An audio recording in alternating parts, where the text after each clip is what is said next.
नमस्कार, मी मनीष कटारिया. माय महानगरमध्ये आपलं स्वागत. नाशिक ही तशी कृषी नगरी जरी असली तरी विविध क्षेत्रात नाशिकचं नाव हे देश नव्हे तर जगाच्या पाठीवर कोरलं गेलेलं आहे. वेगवेगळ्या क्षेत्रात नाशिकना अनेक नामवंत लोक या मातीतून दिले. तसंच नाशिकची एक आणखीन एक ओळख म्हणजे दादासाहेब फाळके, चित्रपट सृष्टीचे जे जनक आहेत दादासाहेब फाळके, त्यांची ही भूमी. आणि याच नाशिकच्या भूमीतून चित्रपट सृष्टीची मुहूर्तमेढ रोवली गेली आणि अनेक कलाकार या नाशिकमधून देखील या चित्रपट सृष्टीला मिळालेले आहेत. त्यापैकीच एक कलाकार आपल्या सोबत आहेत ज्यांचं नाव आहे कृष्णा मरकट, ज्यांनी अभिनेते ते निर्माता असा त्यांचा प्रवास राहिला. अतिशय काबाड कष्ट करून त्यांनी आजपर्यंतचा हा जो प्रवास आहे तो पूर्ण केलेला आहे आणि ते इथून पुढेही ते प्रगती करत आहेत. सर, स्वागत आहे तुमचं माय महानगरमध्ये. चित्रपट सृष्टी तसं नाशिकला नवीन आहे, म्हणजे त्याची मुहूर्तमेढ जी आहे ती नाशिकमधूनच रोवली गेली. बरोबर. तुमचा जो प्रवास सुरू झाला तो कसा सुरू झाला आणि या प्रवासाचा आता पुढचा टप्पा कसा? नाही, मुळातच सर तुम्ही जो आता प्रश्न विचारलाय, एकतर शेतकरी कुटुंबातून मी आलोय बाहेर, आईवडील शेतकरी. तर आयुष्याचा प्रवास जर म्हटला तर हॉटेलच्या कामापासून पेपर टाकण्यापासून हा माझा प्रवास सुरू झाला. गेले 20-22 वर्ष नाशिकमध्ये इथे स्थायिक असल्यामुळे ऍक्च्युली ह्या फील्डचा गंध कधी बरोबर राहील आणि आपण करू असं कधी ठरवलं नव्हतं. पण 2012 साली नाशिकमधून आमचे काही मित्र कंपनी होती, त्यांनी सांगितलं की चल कृष्णाची ऑडिशन देणार. अरे म्हटलं व्हाय नॉट, देऊ की ऑडिशन, चित्रपट ना आणि ग्लॅमरस फील्ड असल्यामुळे ते अट्रॅक्शन लगेच. म्हटलं सर देऊया. म्हणजे उद्या आपल्याला मुंबई जायचंय. म्हटलं नक्की जाऊया. सर त्यावेळेस माझं ऑडिशन नाही घेतलं गेलं. निराशा अंगी, यार माझं ऑडिशन का नाही घेतलं गेलं. म्हणजे मुंबईला जाऊन तुमचं ऑडिशन नाही घेतलं गेलं. रिटर्न आलो, त्यांना विचारलं पुन्हा मी, म्हटलं सर नाही 4 दिवसांनी तुमचं ऑडिशन घेतलं जाणार. Okay sir. पुन्हा गेलो त्या ऑफिसला, ऑडिशन नाही झालं. आमचे गुरु म्हणता येतील, मित्र म्हणता येईल, अरुण रहाणे कला दिग्दर्शक होते. त्यांचा मला फोन आला की कृष्णाजी फ्री आहात? म्हटलं हो सर फ्री आहात. म्हणजे आपण भेटूया? म्हटलं येस सर भेटूया. मग आम्ही पप्पा नर्सरीला सातपूरला भेटलो. तिथून आम्ही त्र्यंबकेश्वरला गेलो. त्यांचं काही छोटंसं काम होतं, त्यांची परमिशन राहिली होती चित्रपटाची आणि ते मला बोलले की मला परमिशन होत नाहीये, तुम्ही पत्रकारिता केली, बघा ना काय होत असेल, परवा माझा मुहूर्त आहे. आम्ही पोलीस स्टेशनला गेलो, ती परमिशन मी करून दिली. पण दरवाजात आमच्यावर अजून एक व्यक्तिमत्व होतं, ते बघत होतं फक्त हे काय करता नेमकं. परमिशन झाली, एक नॉर्मली आम्ही गाडीत बसलो मस्तपैकी. पुढच्या सीटवर मी बसलेलो, मागं अरुण रहाणे सर बसले, त्यांशी जर ते व्यक्तिमत्व बसले. मला मागून आवाज आला, कृष्णा ऍक्टिंग करणार? असं मागवून पण, हा सर ऍक्टिंग करणार? म्हटलं का नाही सर. बरं उद्या सगळे तुमचे कपडे घेऊन यायचे म्हणे, जे काही कपडे असतील वर्षमाना घेऊन. त्या रात्रीमध्ये त्या लेखकाने माझं त्या गावातले टुकार पक्या म्हणून कॅरेक्टर डिझाईन केलं. तिसऱ्या दिवशी मी सेटवर गेलो, खूप चांगल्या लोकांबरोबर काम करायला भेटलं.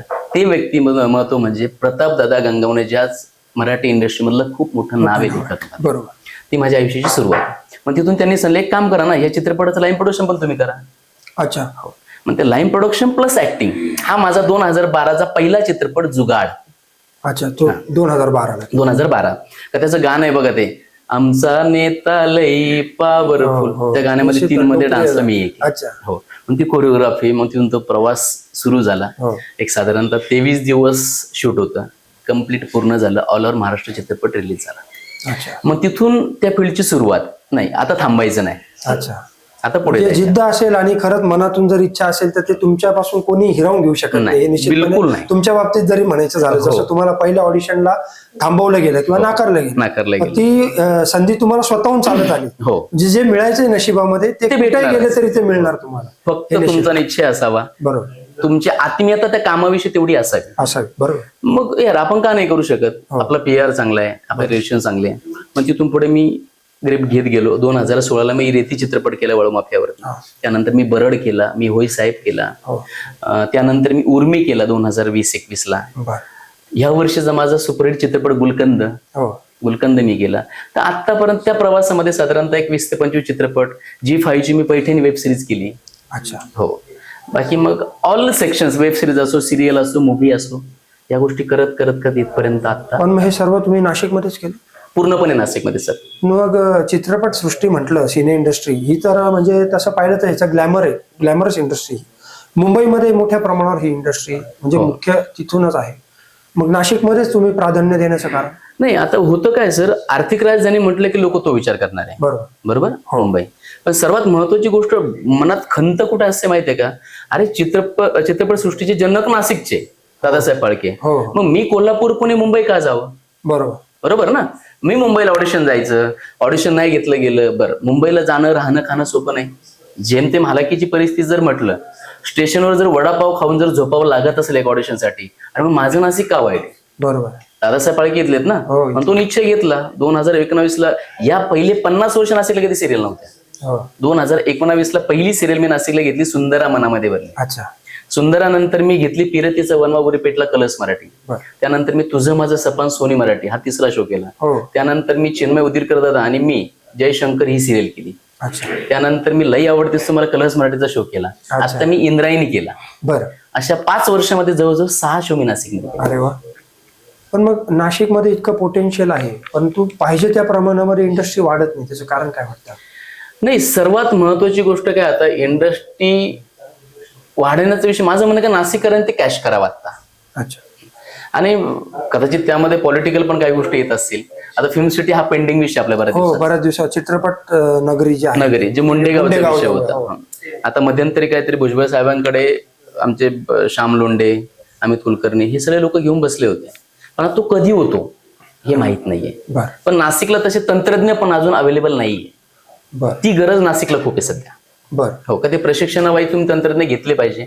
कारण काय, मी आज ऍक्टिंग विचार करतो, मी आज समजा लाईन प्रोड्युसर म्हणून विचार करतो, पण तुम्ही बेसिकली कॅमेरा वाईज घ्या, तुम्ही लाईट वाईज घ्या, तुम्ही मेकअप वाईज घ्या, तुम्ही साऊंड वाईज घ्या, तुम्ही कला दिग्दर्शन वाईज घ्या. बरं. यानुसार जर तुमच्याकडे तंत्रज्ञ अजून जर वाढले तर इथं शूटिंगचा फ्लो अजून वाढेल. एक असा एक प्रश्न आहे की म्हणजे आम्ही पण त्याच्यामधून जातोय की आपल्याकडे अनेक चांगले कलावंत आहेत, निर्माते आहेत, चांगल्या मूवीज येतात. आता मराठीमध्ये सुद्धा आता दशावतार सारखा चित्रपट तो आता येऊन गेला. अनेक चित्रपटांची नावं सांगते, तरी सुद्धा साऊथच्या मूवीला जो प्रेक्षक वर्ग मिळतो तो प्रेक्षक वर्ग इथल्या मूवीजला नाही मिळत. त्याचं काय कारण असू शकतं? नाही, सर्वात महत्वाची गोष्ट ही आहे की सर, कोणताही सिनेमा बनतो ना, तुमची गोष्ट काय म्हणते, गोष्ट आणि तुमचं बजेट काय म्हणतं. बरं. सर, साऊथच्या सिनेमाला बजेट वापरलं जातं, मोठा बजेट असतो. मोठा बजेट असतो, आणि ते म्हणतात ना स्क्रीनवर तो कॅनवाई दिसतो. हो. आपल्या मराठीत गंमत काय होते, आपण मेकिंगला खर्च करतो, आपण प्रमोशनला खर्चच नाही करत. अच्छा. तिथे कमी पण म्हणजे मार्केटिंग मध्ये कुठेतरी आपण ते वाढवणं आवश्यक, ते वाढवणं आवश्यक आहे. अच्छा. शेवटी साऊथ आहे, त्यांची ते सिक्वेन्सेस, त्यांचे फाईट मास्टर, म्हणजे बऱ्याच गोष्टी. अनेक गोष्टी. पण मग याच्यामध्ये स्पर्धा पण वाढते. म्हणजे आता हॉलिवूड झालं, बॉलिवूड झालं, टॉलिवूड आलं, किंवा आता टेक्नॉलॉजी जशी वाढते तसं आता OTT प्लॅटफॉर्म आले, तर त्याच्यामुळे कुठंतरी थिएटरकडे जाणारा वर्ग कमी झाला असं वाटतं. ऑब्विसली, कारण होतं काय सर, तुम्ही जर एखाद्या प्रवासात निघत असाल ना, तुम्ही विचार काय करता, जर समजा आज जर तुम्हाला दशावतार थिएटरला जाऊन बघायचं, 250 रुपये खर्च करायचे. आता आपल्याकडे अमेझॉन असो, नेटफ्लिक्स असो, MX असो, आपल्याकडे ते सबस्क्रिप्शन आहेत आता. हो. पण तुम्ही विचार काय करता, मी चालू 2.5 तासामध्ये प्रवासात बघून घेईन ना. हो. म्हणजे तुम्ही सोयीस्कर केलंय स्वतःसाठी, कारण तो 2.5 तास तुमचा थिएटरला घालणार तुम्ही, 2 तास 2.5 तास तो मी मोबाईलमध्ये बघेन. मग OTT प्लॅटफॉर्मकडे बराच काही वर्ग. पण आता बरेचसे चित्रपट असो किंवा काय, ते या सगळ्या OTT प्लॅटफॉर्मकडे वळण्याचा प्रयत्न, त्यामुळे थिएटरचं अस्तित्वही धोक्यात येईल, किंवा तिथे ते टाइम स्लॉट जो आहे तो मिळत नाही, प्राईम टाइम मिळत नाही. बरोबर. म्हणूनही काही अडचणी. असं पण मराठीला जास्त शो भेटतच नाही. अच्छा. मिळत नाही. काय कारण त्याचं? त्याची कारण बरेच असतील, ते बोलणं इतपत मी मोठा नाहीये. पण मग हे जेव्हा शूटिंग होतं, आपण नाशिकवर येऊ, तुम्ही म्हटलात की नाशिकमध्ये अनेक शूटिंग तुम्ही केले, पण मी जसं मगाशी एक मुद्दा राहिला बोलायचा, परवानगीचा जो विषय असतो, म्हणजे तुम्हाला प्रशासकीय अनेक परवानग्या घ्याव्या लागतात. मग पोलीस पासून असेल तर मग पुरातत्व खातं वगैरे सर्व त्याच्यामध्ये तुम्हाला प्रशासनाचं सहकार्य तेवढं मिळतं का? आणि एखादं चित्रपटाचं शूटिंग किंवा सिरियलचं शूटिंग करायचं असेल तर किती प्रकारच्या परवानग्या घ्याव्या लागतात आणि त्याच्यासाठी किती कालावधी द्यावा लागतो?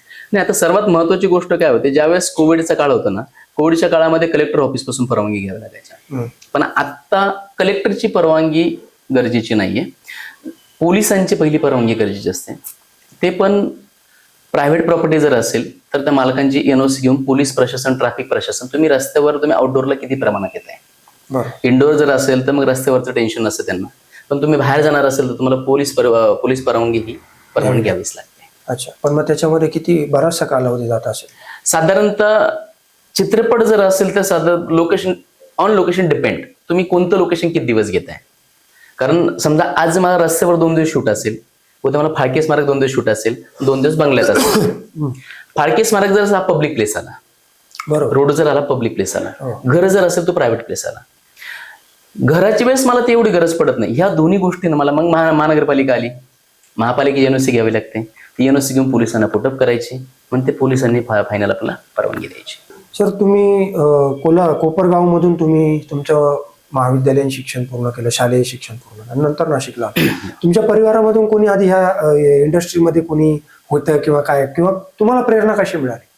नाही, सर्वात महत्वाची गोष्ट काय सर, मुळातच माझ्या परिवारातून शेतकरी फॅमिलीमधून बिलॉंग करत असल्यामुळे आई वडील शेतकरी, आई वडिलांचं शिक्षण नाही. बरोबर. मोठा भाऊ बिझनेसमध्ये, थोडंसं फॅब्रिकेशन व्यवसायामध्ये. बरं. तर घरातून या फील्डमध्ये किंवा या क्षेत्रात जाण्यासाठी फक्त घरच्यांचा नकार मला कधीच नव्हता. अच्छा, पाठिंबाच होता. कारण स्ट्रगल जेवढा झाला होता, हो. म्हणजे पेपर टाकले, दुधाच्या पिशव्या टाकल्या, कंपनीत काम केलं, गॅरेज काम केलं, ड्रायव्हर म्हणून काम केलं, हे सगळे कामं करून झाले. तेव्हा घरच्यांना माहित होतं हा जातोय ना, हा त्याच्या ट्रॅकने बरोबर जातोय. या सर्वात महत्वाची गोष्ट काय, आई वडील, हो, भाऊ बहीण, जो त्यांचा काही घरातून सपोर्ट होता, तो जो बिंदासपणे तू जातोय ना तू कर. म्हणजे मला पाठीमागे कोणीच उडलं नाही. बाकी नातेवाईकात होते ना, अरे ह्या क्षेत्रात का आपले लोक जातात का, हे आपलं काम आहे का, ते नातेवाईक बोलत असतात. हो, सराउंडिंग त्या गोष्टी असतात. पण नाही सर, त्या गोष्टीकडे माझ्या घरच्यांनी कधी मन वळून बघितलं नाही, की आपला पोरगा काय करतोय हे यांना का उत्तर द्यावं. बरोबर, घरच्यांचा विश्वास तो तेवढा. पण मग तुमचा जो प्रवास तुम्ही सांगितला, पेपर वाटण्यापासून मग सगळ्या आतापर्यंत, आता तुम्ही एका यशाच्या एका वेगळ्या उंचीवर आहात. आता घरच्यांच्या प्रतिक्रिया कशा आहे? सर, म्हणजे ह्याच विषयी मी 3 दिवसापूर्वी माझ्या आईशी बोललो. म्हटलं ऐक ना, आपलं महानगर पेपर आहे ना, मला तिकून पुरस्कार भेटतो. आई फोनवर रडली. अच्छा, आईचं मन आहे ते शेवटी. हा, ती म्हणते तू आमच्या पोटी जन्म घेतलाय ना, ते आमच्यासाठी खूप मोठी गोष्ट आहे. म्हणजे गरिबीची, मी ते बोलतो, गरिबी माणसाला शिकवते. गरिबी शिकवते, ते गरिबीने शिकवलं सर. परिस्थिती शिकवत असते, परिस्थिती शिकवते माणसाला. कारण तुम्हाला खिशाने परमिशन दिले तुम्ही खूप मोठे होऊ शकता, पण ज्यावेळेस तुम्हाला खिसा परमिशन देत नाही ना, तुम्ही प्रगती करता. खरंय, मोठं होणं आणि प्रगती करणं, त्याला जिद्द पण तुमची आवश्यक असते, प्रामाणिकपणा असतो, जिद्द आणि तयारी मनाची होणं. नाही, तयारी म्हणण्यापेक्षा तुम्ही काय सॅक्रिफाईस करताय. सर, गेले 4 वर्ष 6 तासाच्या पुढे मी झोपलेलो नाही. हायस्ट झोप म्हणजे 5-5.5 तास. रात्री कधी फोन आला तरी घरातून उठून आपण सेटवर जाणार. कारण ती जिम्मेदारी आपली आहे. 100 लोक आपल्या जेव्हावरती काम करताय, आपल्यामुळे ती इथं पोट भरत आहे, तर त्यांना सांभाळण्याची नैतिक जबाबदारी आपली असते. बरोबर. नाशिक म्हणून जर मुंबईने एखादा निर्माता शो घेतो ना, तो आपल्या बेसवर घेतो. नाही, कृष्णा मरकडे आम्ही जाऊ शकतो. तर ती जिम्मेदारी निभावून, मग तो एक परिवार आहे. ऍक्च्युली जशी माझी फॅमिली ना, तशी ती एक माझी फॅमिली. ती फॅमिली म्हणूनच काम करणं, आपल्या कामावरही प्रेम आपलं असणं. आपल्या कामावर प्रेम खूप गरजेचं. काम नका करू, प्रेम करा. कामावर प्रेम करा. सर, या क्षेत्रामध्ये येणारे जे नवोदित कलाकार आहे त्यांना तुम्ही काय संदेश देणार? सर्वात महत्वाची गोष्ट काय आहे, संधीचं सोनं करा. नाशिककरांसाठी खूप चांगलं प्लॅटफॉर्म नाशिकमध्ये उपलब्ध होत आहे. स्टार्टिंगला तुम्हाला करिअर करायचं असेल ना, पैसा बघू नका. तुमच्या मेहनतीची तुम्ही नक्की घ्या, पण सॅक्रिफाईस करणं शिका आणि त्या संधीचं सोनं करा. निश्चितपणे, एवढंच मी सांगेन. येस. तर हे होते कृष्णा मरकड, ज्यांनी अभिनेते ते निर्मात्यापर्यंतचा प्रवास, खरं म्हणजे हा प्रवास तसा सोपा नाहीये. अतिशय हलाखीच्या परिस्थितीतून त्यांनी हा प्रवास केला. त्यांची जन्मभूमी जरी कोपरगाव, अहिल्यानगर मधली कोपरगाव जरी असली तरी त्यांनी कर्मभूमी ही नाशिकलाच मानली आणि दादासाहेब फाळकेंच्या या भूमीतून, चित्रपट महर्षी दादासाहेब फाळकेंच्या या भूमीतूनच ही चित्रपट सृष्टीची जी मूर्तमेढ जी ते इथून रोवली गेली, तिथूनच त्यांनी आपल्या कार्याला सुरुवात केली आणि आज त्या यशाच्या एका वेगळ्या उंचीवर जाऊन पोहोचलेले आहेत. आणि त्यांनी आपल्या या संपूर्ण मुलाखतीमध्ये युवकांना, नवोदित कलाकार जे आहेत, जे या क्षेत्रामध्ये येऊ इच्छितात, त्यांना देखील संदेश दिलेला आहे की प्रामाणिकपणा आणि आपल्या कामावर प्रेम करा, जिद्द ठेवा, चिकाटी ठेवा आणि कामावर प्रेम करत असंच यशाच्या मार्गावर पुढे चालत राहा, असा संदेश त्यांनी दिला. आणि म्हणूनच माय महानगर आयकॉन पुरस्कार देताना त्यांना आम्हाला विशेष आनंद होतोय. नाशिक आयकॉन या पुरस्कारानं त्यांना निश्चितपणे सन्मानित करताना आम्हाला विशेष आनंद होतोय. 20 डिसेंबरला ज्येष्ठ अभिनेते गिरीश ओक यांच्या हस्ते त्यांचा सन्मान करण्यात येणार आहे. कृष्णाजी, तुम्ही आमच्या स्टुडिओमध्ये आलात, आमचा सन्मान स्वीकारलात, धन्यवाद. धन्यवाद. धन्यवाद सर.